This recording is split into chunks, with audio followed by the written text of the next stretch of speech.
ओम शांति। आज हम मन को सकारात्मक रखना चाहते हैं। बहुत सारे लोग सोचते हैं मन को सकारात्मक कैसे रखें, क्या ऐसा करें जो 24 घंटे मेरा मन अच्छा अच्छा सोचे, हमेशा खुश रहे, सकारात्मक रहे और जो दुख की फीलिंग है वो ना आए। बहुत सारे लोग टीवी का सहारा लेते हैं, मोबाइल का सहारा लेते हैं या अलग अलग चीजों का सहारा, कोई गेम का सहारा लेते हैं, कोई घूमने का सहारा लेते हैं, तो किसी न किसी चीज का सहारा लेते हैं हम अपने मन को सकारात्मक रख पाए। लेकिन कई बार वो इन चीजों में नहीं रह पाते, मन नकारात्मकता में घिर जाता है। कारण बहुत सारे हैं। मन की नेगेटिविटी कई बार हमें अपनों से मिल जाती है। हम अगर बाहर भी कहीं बैठे हैं, बहुत सारे लोगों की बातचीत चल रही है, उसमें अगर हल्का सा किसी ने आपके ऊपर कटाक्ष कर दिया, मन नेगेटिव सोचना शुरू हो गया। अगर किसी ने आपको गलती पर समझाया, मन नेगेटिव सोचना शुरू हो गया। आज आप किसी को किसी की गलती पर समझा भी नहीं सकते, और अगर आप सफाई दे रहे हैं तो कोई आपकी सुनने वाला नहीं, तो मन डिस्टर्ब हो जाता है। अगर आप अच्छा कार्य कर रहे हैं लेकिन फिर भी आपकी गलानी हो रही है तो भी मन डिस्टर्ब हो जाता है, सकारात्मक नहीं सोच पाता और व्यक्ति इतना डिप्रेस हो जाता है कि मैं अच्छा करने जाता हूं पर मेरे साथ ही बुरा हो जाता है।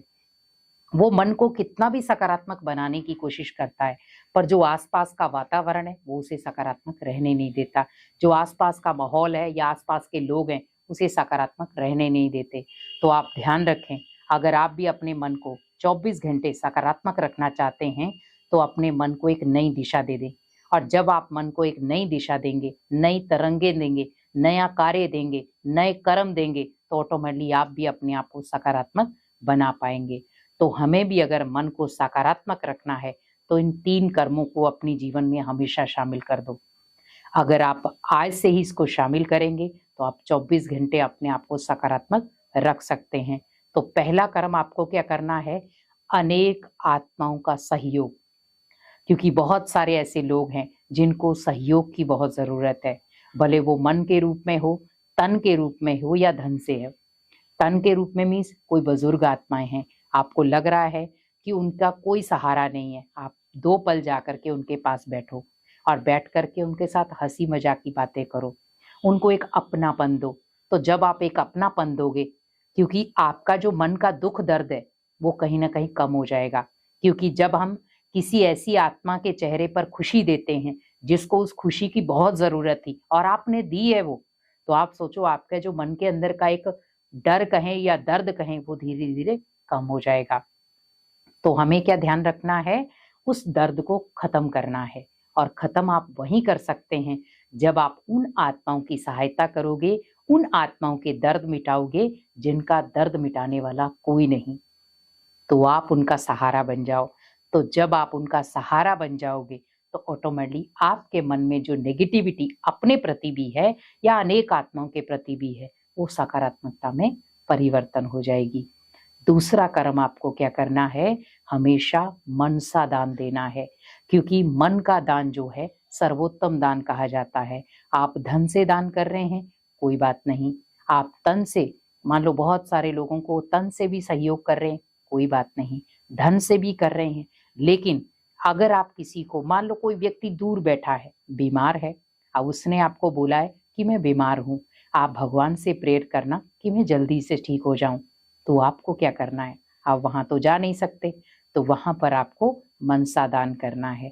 तो जब आप किसी आत्मा के लिए मनसा दान करेंगे, पावरफुल वाइब्रेशन उस आत्मा को भेजेंगे कि शिव बाबा या परम पिता परमात्मा या जिनको भी आप मानते हैं उनका नाम लेकर आप बड़े प्यार से उस आत्मा को सामने इमर्ज करें, और इमर्ज करते हुए उन आत्माओं को आप शांति और शक्ति का वरदान दें। बड़े प्यार से उनको वाइब्रेशन भेजें कि वो आत्मा जल्दी से जल्दी स्वस्थ हो जाए और अपने पैरों पर खड़ी हो जाए। वो उसकी जो भी बीमारियां हैं वो धीरे धीरे भगवान की शक्ति से नष्ट हो रही हैं और वो धीरे धीरे अपने पैरों पर चल रहा है, वो धीरे धीरे रिकवर हो रहा है। अब उसे किसी भी मेडिसिन की जरूरत नहीं, अब वो धीरे धीरे रिकवर होकर ठीक हो रहा है। तो आप सोचो, एक तो आप अपने अंदर से पावरफुल बन गए, अपने आप में भी सकारात्मक बन गए, और आपने जो उनको वाइब्रेशन भेजे उससे वो आत्माएं भी वहां पर सकारात्मक हो गई। जहां पर वो होपलेस हो रही थी कि मैं ठीक नहीं हो सकती, अब उसके अंदर आपने क्या जगह दी? सकारात्मक सोच से होप कि नहीं आप ठीक हो सकते हैं। तो ये दूसरा कर्म आपको करना है मनसा सेवा का। और तीसरा आपको क्या करना है, खुशी का दान देना है। ज्ञान दान या खुशी का दान। अगर कोई व्यक्ति आपके आसपास है, डिप्रेस है और उसे आपके ज्ञान की बहुत जरूरत है, खुशी की बहुत जरूरत है, तो आप उसे खुशी का दान दें, ज्ञान का दान दें। और ज्ञान ऐसा दे जो उसको जरूरत है, क्योंकि आज बहुत सारे लोग अभिमानवश तो हैं पर ज्ञान सुनना नहीं चाहते। लेकिन आप बड़े प्यार से उन्हें ज्ञान सुनाएं और बड़े प्यार से उन्हें खुशी का महत्व बताएं कि आपके जीवन का मोल क्या है और खुशी का मोल क्या है और आपके जीवन में ज्ञान कब कब जरूरी है। तो ज्ञान सुनाएं बड़े प्यार से, बड़ी सभ्यता से, उनका भी सुने, अपना भी सुनाएं और उन्हें खुशी में लाएं।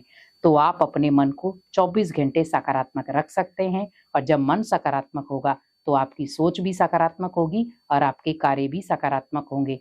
और आप जिस भी दिशा में, जिस भी फील्ड में कार्यरत हैं, वो भी आप बहुत खुशी से कर पाएंगे। ओम शांति।